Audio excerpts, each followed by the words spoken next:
magkaroon ng minimum price sa gulay na dinadala ng magsasaka sa trading post. Ito nga ang pinag-uusapan ngayon ng mga market facilitators sa BAPTC Nice. o yung Benguet Agri-Pinoy Trading Center. Sabi ni Zenith Dulas, isa sa mga market facilitator dito sa BAPTC, kailangan ng minimum price para matulungan ang mga magsasaka na makabawi at kumita sa kanilang gastusin mula sa pagtatanim, pag-ani at paghatid ng gulay sa trading post.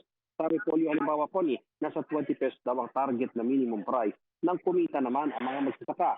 Ang magsasaka nga si Renato Bangsail ng Tinok Ifugao, nabili lang sa 6 pesos per kilo ang inaning repolyo ngayong umaga. Sa computation na, lugi ng 3,000 pesos kung isasama pa ang bayad sa nag-harvest ng pananim. Hindi pa kasama sa lugi ang pagtatanim at ilang buwang farm inputs.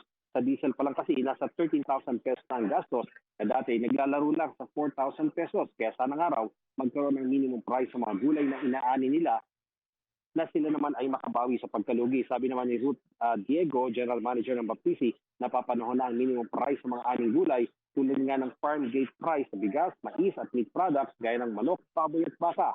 Kailangan daw kumita ang mga magsasaka dahil ano raw ang mangyayari kung hindi magsasaka o hindi na mag-aani, babagsak naman ang supply. Wala pang reaksyon ng Department of Agriculture sa planong pagtatakda ng minimum price dito sa trading post.